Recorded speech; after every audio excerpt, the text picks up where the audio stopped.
Hey there boys and girls, my name is Kyle, better on YouTube this is Blinkcraft, and welcome to UX and You. In today's video, we're going to be talking about user experience, and basically, what is it, where is it, why does it matter, how can you learn it, and what's something simple that you can actually start doing today that'll help you design better UX tomorrow. Now without any more rambling, let's actually jump into what is UX.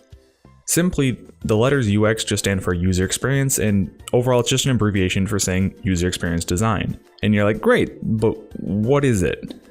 Well, essentially it's an umbrella term. It covers everything from visual design to information architecture to usability to interaction design and so much more.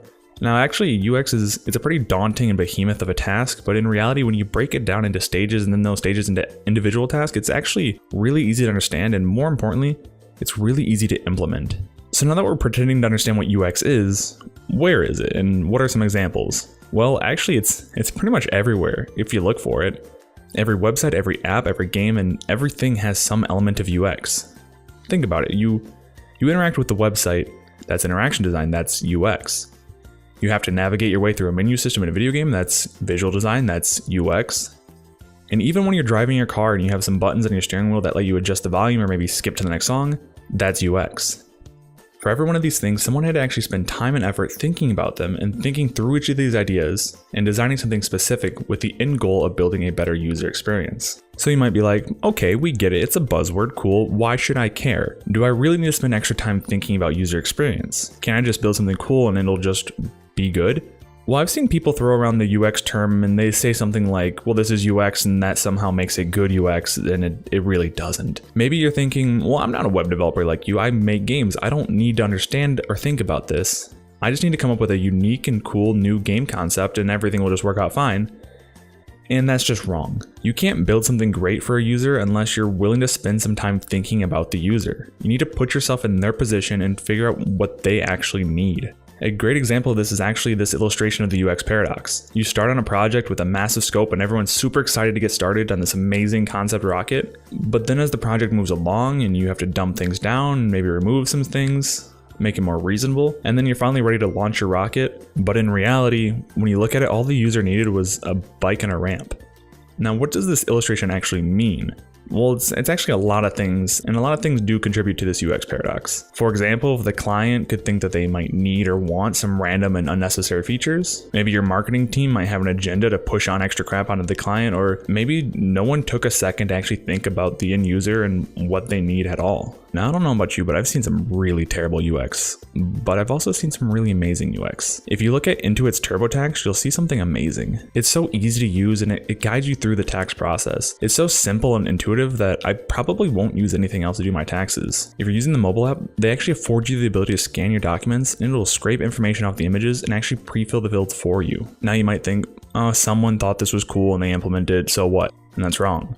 You don't just implement cool technology or ideas into a product. You don't even have to actually start in the UX mindset. You don't have to be thinking, how do we make a better UX, and then come up with an idea. But once you actually come up with an idea to implement, you do have to stop and think, does adding this actually add to the overall user experience? So now you might be like, great, it's some head game BS, but how do I learn it? Now, please don't hate me, but I'm going to give you a simple task that you can actually start implementing into your daily lives to start learning more about good user experience and what it is. All you have to do is just think critically about things you like. Doesn't seem very hard, does it?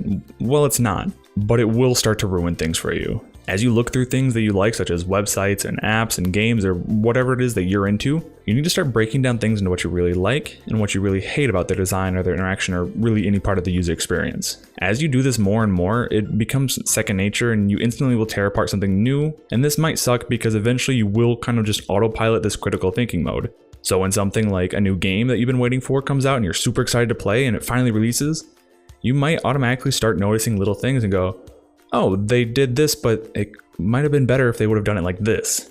And this can be annoying. You can't just simply enjoy something anymore. But in the end, for you as a UX developer, always consuming and digesting and breaking down and learning, that's the most important thing. Now I've fully implemented this in my life. When I get to work every day, the first thing I do is sit down with my cup of coffee, I pull up awards.com and I review the site of the day. I make a list of everything I like and everything I hate about the site, and then afterwards I usually write about a short paragraph of the overall user experience of their website. Now the best part is you don't need to know how to build an amazing user experience to know that you're interacting with a bad one. This process of thinking critically it's easy and natural. If something feels off or if it's confusing, it's bad UX.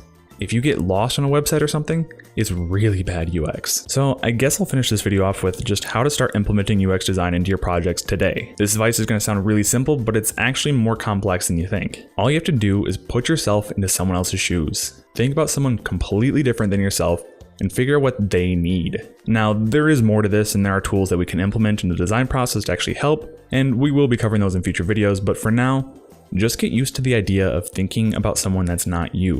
When I was in school, almost everyone in my classes was an early to mid-20s white male, and whether you admit it or not, you naturally make games for yourself, and you really shouldn't. In reality, when you design for other people, especially the handicapped or disabled, you actually end up with a better product for everyone. If someone's actually slightly autistic and can't control the precise mouse movements that they need to use your game, but they have a solid grip on a controller, can actually use it, implement the ability to use a controller for them. If someone is hard of seeing and can't read the small text in your game, maybe add in audio cues for buttons and an overall voiceover to your game. When you think about other people's needs instead of yourself, you'll end up designing something better, always. Now, some of you might be thinking, no thanks, I'm just gonna stick to building the things I wanna make and make sure they work for me, and that's fine, but you'll never make it.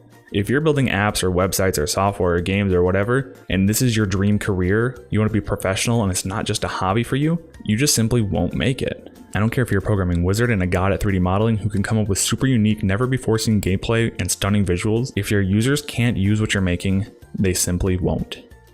Something that's well designed for user experience will always be better than something that's not. End of story. And that's about it for me. In the upcoming weeks, I'll be releasing videos that break down user experience design processes. We'll be talking about tasks that you can actually implement into your design process, or if you've never even had a design process, we'll talk about how to get started with one. As always, my name is Kyle. You just learned something cool today, and I'll see you next time.